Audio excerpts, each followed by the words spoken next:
ஓம் மகா கணபதியே சரணம். நமது ராஜேஸ்வரன் ஆன்மீக பயணத்துல உங்க எல்லாரையும் பார்க்கறதுல மிகுந்த மகிழ்ச்சி. இன்னைக்கு நம்ம என்ன பதிவு பார்க்க போறோம் அப்படின்னா, சென்ற பதிவுல மாங்காட்டு காமாட்சம்பிகை ஆலயத்தை பத்தி பார்த்தோம். இன்று அதன் அருகாமையில் இருக்கக்கூடிய சிவபெருமான் ஆலயம் வெள்ளீஸ்வரர் ஆலயத்தை பத்தி தான் பார்க்க போறோம். வாங்க வீடியோக்குள்ள போகலாம். அருள்மிகு வெள்ளீஸ்வரர் ஆலயத்தை பத்தி தான் இன்னைக்கு நம்ம பார்க்க போறோம். நிறைய பேர் மாங்காடு வந்தாலே மாங்காடு காமாட்சம்பிகை தரிசனம் செய்துவிட்டு திரும்பிடுறாங்க. ஒரு சில பேர் மட்டும்தான் இங்க இருக்கக்கூடிய வெள்ளீஸ்வர பெருமாளை போய் தரிசனம் செய்யறாங்க. நிறைய பேருக்கு இந்த விஷயம் தெரியறதில்லை. இங்க ஒரு சிவாலயம் இருக்கிறது அப்படின்றது ஒரு சில பேருக்கு தெரியறதே இல்லை. ரொம்ப அற்புதமாக அழகாக ஒரு கம்பீரமாக இருக்கக்கூடிய இந்த சிவாலயத்துக்கு கிட்டத்தட்ட 2000 முதல் 3000 வருடங்கள் பழமையான ஒரு சிவத்தலம். இந்த சிவத்தலத்துக்கு என்ன ஒரு சிறப்பு எப்படின்னு பார்த்தோம்னா, மற்ற சிவாலயங்கள்ல சிவபெருமான் ஒரு சன்னிதானத்திலும் அம்பிகை மற்றொரு சன்னிதானத்திலும் அழகாக காட்சி தருவாங்க. ஒரே இடத்துல சிவனும் சக்தியும் பார்த்துடலாம். ஆனா இந்த மாங்காடு தலத்துல மட்டும் அம்பிகை மாங்காடு காமாட்சி அம்பிகை இங்க சக்தி மட்டுமே.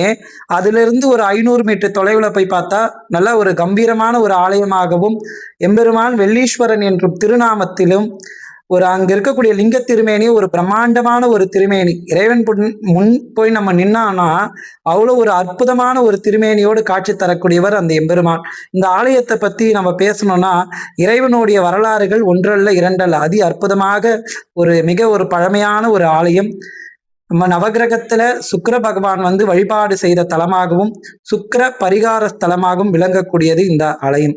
இந்த ஆலயத்துடைய பிரகாரங்கள் அப்படின்னு போய் பார்த்தோன்னா, மற்ற ஆலயங்கள்லாம் ஒரு பிரகாரம் அப்படின்னு சொன்னாலே ஒரு சன்னிதானம் போல சின்ன சின்னதாக காட்சி தரும். ஆனா இந்த ஆலயத்துல ஒவ்வொரு பிரகாரமும் விநாயகருடைய சன்னிதானமாக இருக்கட்டும், முருகப்பெருமானுடைய சன்னிதானமாக இருக்கட்டும், ஒன்றொன்றும் ஒரு கோயில் போல அவரவருக்கு அவருடைய வாகனம் ஒரு மண்டபத்தோடு ஒரு கம்பீரமாக காட்சி தரக்கூடிய ஒரு அற்புதமான ஒரு ஆலயம். இந்த ஆலயத்தை நம்ம சுத்தி வரும்போதே நம்ம மனதில் இருக்கக்கூடிய கவலை எல்லாம் போகிடும். எப்படின்னா அவ்வளோ அற்புதமான மரங்கள், கோயிலை சுற்றி நல்லா ஒரு இயற்கை எழில் கொஞ்சக்கூடிய ஒரு மரங்கள், அங்க இருக்கக்கூடிய பறவைகளுடைய சத்தங்கள், இதெல்லாம் கேட்கும் போதே மனசுல இருக்கக்கூடிய பாரம் அப்படியே இறங்கிவிடும். அவ்வளோ ஒரு அற்புதமான ஒரு ஆலயத்தை பத்தி தான் நம்ம இன்னைக்கு பார்க்குறோம். இந்த ஆலயத்துல அம்பாளுடைய திருப்பாதத்தை பார்த்து வணங்கிட்டு போறக்கூடிய பக்தர்கள் பல பேர் வாழ்க்கையில ஒரு மன நிம்மதியை பெறுறாங்க. இறைவனுடைய திருநாமம் வெள்ளீஸ்வரர் எப்படி ஒரு அழகான ஒரு பெயரோ, அந்த பெயருக்கு ஏற்ற மாதிரி எம்பெருமாள் அவ்வளோ ஒரு பொலிவோடு ஒரு வாழ்க்கையில் நம்ம வாழ்க்கைக்கு வெளிச்சம் தரக்கூடிய ஒரு போல ஒரு நல்ல ஒரு அற்புதமான ஒரு காட்சி தரக்கூடிய இறைவன்.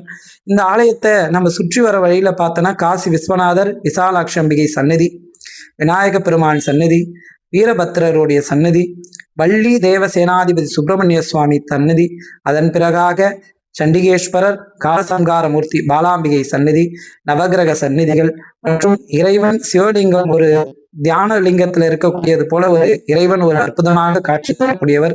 ரொம்ப ஒரு அற்புதமான இந்த ஆலயத்துக்கு எல்லாரும் மாங்காடு காமாட்சி அம்பிகை ஆலயம் சென்ற பிறகு இறைவனையும் தரிசனம் செய்துவிட்டு அந்த எம்பெருமானுடைய அனுகிரகத்தையும் பெற வேண்டுகிறோம்.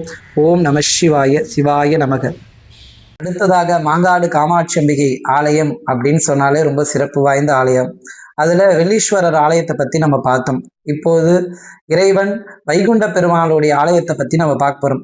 பெருமாளுடைய அற்புதங்கள் அப்படின்னு சொன்னாலே ஒன்றல்ல இரண்டல்ல. எம்பெருமானுடைய அற்புதத்தை பத்தி சொல்லணும்னா அவருடைய அவதாரங்கள், அவருடைய அற்புதத்தை பத்தி பேசிட்டே போகலாம். அதுல மிக முக்கியமான இந்த ஆலயத்துல என்ன ஒரு வரலாறு அப்படின்னு பார்த்தா, அம்பிகை தவம் செய்து முடித்த பிறகு சிவபெருமாள் திருமண காட்சி தந்ததாக ஒரு ஐதீகம் உண்டு இந்த ஆலயத்துல. அதற்கு எம்பெருமாள் வைகுண்டத்திலிருந்தே சீர்கொண்டு வந்தார் அப்படின்றது ஒரு பெயர். அதனாலே இந்த ஆலயத்துல எம்பெருமானுக்கு வைகுண்ட பெருமாள் எனும் நாமமும் உண்டு. இந்த ஆலயத்தோடைய அற்புதத்தை பத்தி பார்க்கலாம் வாங்க. அருள்மிகு வைகுண்ட பெருமாள் ஆலயம். ஒவ்வொரு பெருமாளுடைய ஆலயத்துக்கும் ஒவ்வொரு தல வரலாறு உண்டு. அதுபோல் இந்த ஆலயத்துக்கு என்ன வரலாறு என்னவென்றால், இறைவன் எம்பெருமாள் வைகுண்டத்திலிருந்து தன் தங்கை திருமணத்துக்கு சீர்கொண்டு வந்தார்.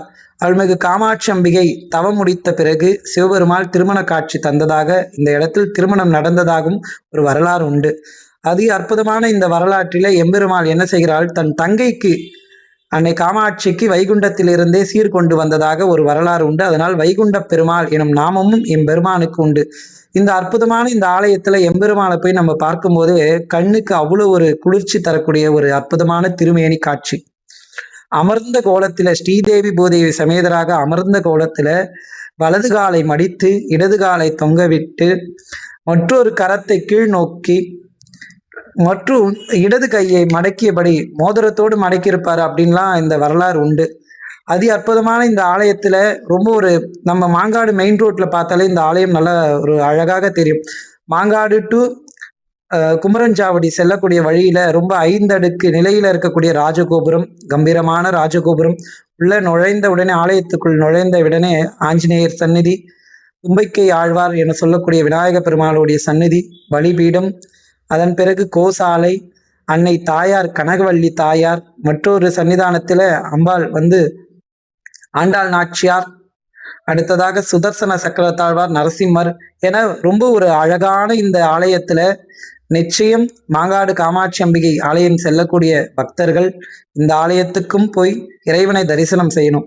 இந்த ஆலயத்துக்கு என்ன ஒரு சிறப்பு அப்படின்னு பார்த்தோன்னா, சக்தியோடு சிவன் எப்படி இருக்கிறாரோ அதுபோல் தன் தங்கையோடு எப்போதும் அண்ணன் கண்டிப்பாக இருப்பார். எந்த ஒரு ஆலயம் நீங்க பார்த்தாலும் சரி, சிறப்புமிக்க பல்வேறு ஆலயங்கள், சிறிய ஆலயமாக இருக்கட்டும், பெரிய ஆலயமாக இருக்கட்டும், எல்லா இடத்திலையுமே சக்தியுடன் சிவன் எப்படி நிற்கிறாரோ அதே போல தன் தங்கையுடன் அண்ணனாக எம்பெருமாள் நாராயணரும் கூடவே இருப்பார்.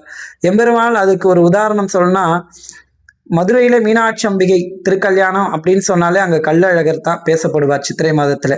அதே போல காஞ்சிபுரத்துல காமாட்சி அம்பிகை அப்படின்னு சொன்னாலே அங்க இருக்கக்கூடிய வரதராஜ பெருமாள் அத்திவரதர் ஆலயம் சொன்னாலே எல்லாருக்கும் தெரியும். திருச்சி ஸ்ரீரங்கத்தில் இருக்கக்கூடிய ஸ்ரீரங்கநாத பெருமாள் அப்படின்னு சொன்னாலே எல்லாருக்கும் தெரியும், உலக பிரசித்தி பெற்றது. அதற்கு அருகாமையிலே சமயபுரத்து மாரியம்மன், அதற்கு கொஞ்சம் தொலைவிலே இருக்கக்கூடிய திருவானைக்கால் அகிலாண்டேஸ்வரி ஜம்புலிங்கேஸ்வரர் ஆலயம். அதி அற்புதமாக இத்தனை ஆலயத்திலும் எம்பெருமான் எப்படி குடிகொண்டு இருக்கிறாரோ, அற்புதமான ஒரு வரலாறு கொண்டு இருக்கிறாரோ, அதே போல் இந்த மாங்காடு காமாட்சி அம்பிகை ஆலயத்திலையும் வலதுபுறத்திலே வைகுண்ட பெருமாளுடைய ஆலயம் மிக அழகாக அற்புதமாக காட்சி தருகிறது.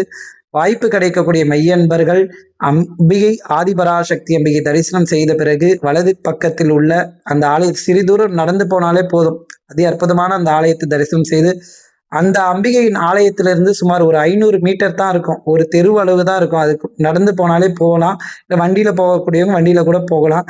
அதி அற்புதமான இந்த வெள்ளீஸ்வர ஆலயம் ஆகிய இந்த 2 ஆலயத்தையும் பார்த்து வாழ்க்கையில சிவமும் சக்தியும் விஷ்ணுவும் ஆகிய மூவருடைய அருளும் கிடைக்க வேண்டுகிறோம். எல்லாருக்கும் எல்லா வகையான நலங்களும் வளங்களும் கிடைக்க வேண்டுகிறோம். இதே போல் பல்வேறு சிறப்பான ஆலயங்களை பற்றி பார்ப்பதற்கு நம்மளுடைய ராஜேஸ்வரன் ஆன்மீக பயணத்தை தொடர்ந்து லைக் பண்ணுங்க, ஷேர் பண்ணுங்க, சப்போர்ட் பண்ணுங்க. உங்களிடம் இருந்து விடைபெறுவது உங்கள் பிரதீப் ராஜேஸ்வரன். நன்றி, வணக்கம்.